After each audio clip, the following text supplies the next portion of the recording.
Richardson, Texas in the 1950s was a small town north of Dallas with not much to its name.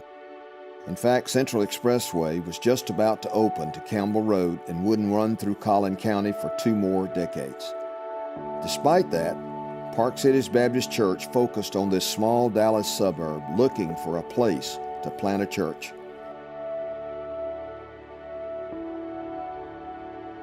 In the mid-50s, Park Cities bought a piece of property in the Richardson Heights neighborhood at Floyd and Beltline, the beginning of Richardson Heights Baptist Church. Well, at times it was just an old country town, really. It had a population of about 4,000, but it's the first suburb beyond Dallas city limits. So it was the first suburb really to start growing. The first service at Richardson Heights was the first Sunday in March 1956. There were 69 people in attendance that first week, and 29 of those people joined the church. God's work at the Heights was only just beginning. To build the first building at Floyd and Beltline, bonds were sold to church members. The bonds totaled $25,000 and built about a 5,000 square foot building that opened in the early fall 1956. The church was growing and thriving in the Richardson Heights neighborhood, but was running out of physical space to do ministry. The desire was to build a Christian Life Center. To build our Christian Life Center was a problem. How are we going to build this facility? We don't have enough land. But we said, if we could buy those 9 houses across the street from us, and we could close the street, and somebody said, you'll never get everybody to do it. That was the Lord working. Closing down the street and moving those houses allowed for the building of the Christian Life Center. However, this progress added to the original debt the Heights had already incurred. The Christian Life Center offered a lot of new opportunities, but as the church grew, we continued to outgrow the existing space. Then we started buying other houses, thinking we might need to have more parking. We were absolutely out of parking, and upset some of the neighbors. And those neighbors, actually, a few of the neighbors hired an attorney and put a deed restriction on their property that said the property could never be used for a religious purpose. And as a result of that, we were kind of stymied and couldn't grow. Due to incredible growth, coupled with the declining facilities and limited land, the Heights began to search for a new location. That search began in the late 1980s. There were multiple properties considered, but for one reason or another, they didn't work out. God had better plans for the Heights. In 1993, still in a location that was landlocked and hampering the growth of the church, new pastor Ron Lewis led the Heights to an official decision to relocate.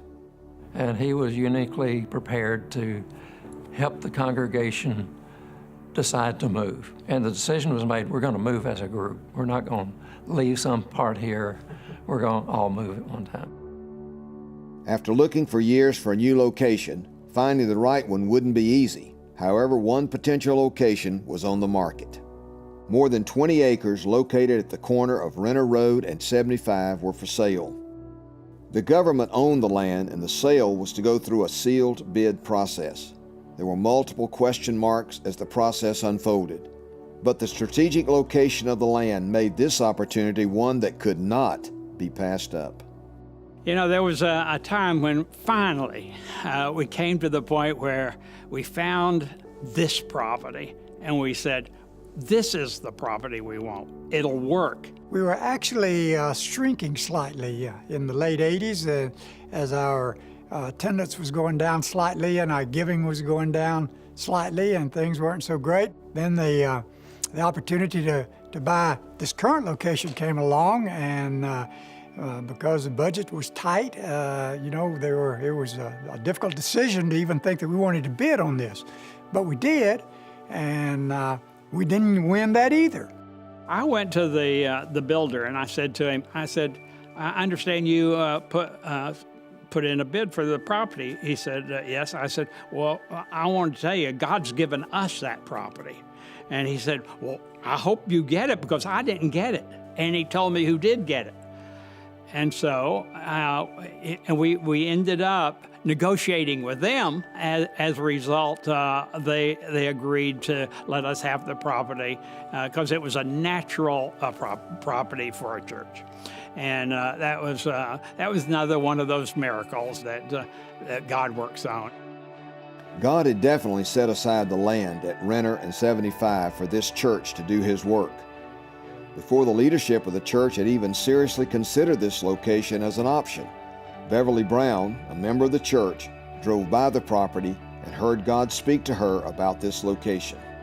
It was in April, the last week of April of 1992.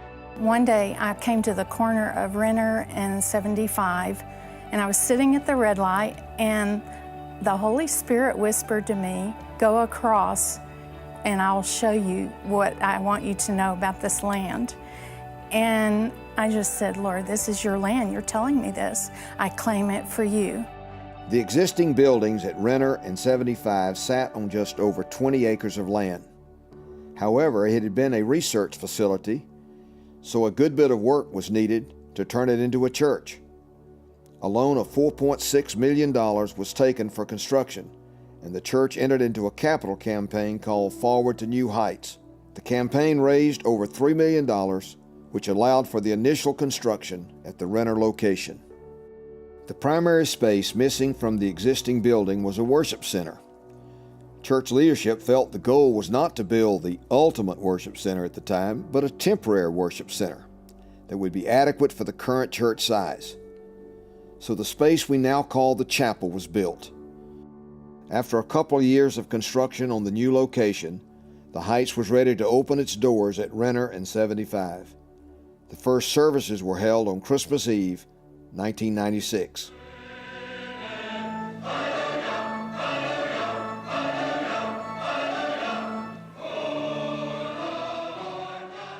Christmas Eve 1996 was really the first service here, and it was really an entertaining event.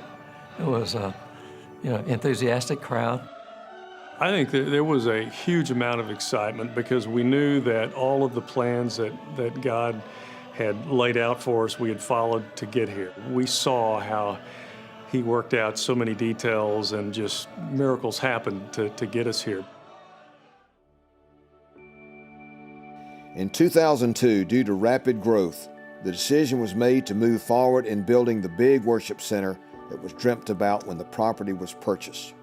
In order to finance that project, the Imagine campaign was born. I really think the project that we started in 2000 through 2004, which is this worship center, is probably the biggest challenge we've ever had. Not that the others were not challenges, but this one here, our church had a budget of probably $3 to $4 million a year, and we came together and committed to build an $18 million facility. In June of 2002, the Imagine campaign began. I can only imagine what it will be like. We were asked to head a team to plan basically a weeks-long type celebration that culminated in Commitment Sunday. And what we dreamed up and were able to pull off was one giant tent service.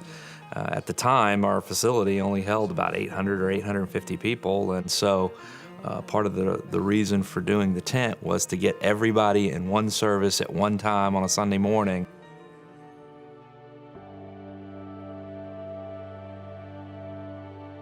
The Imagine campaign lasted 4 years and raised $9 million.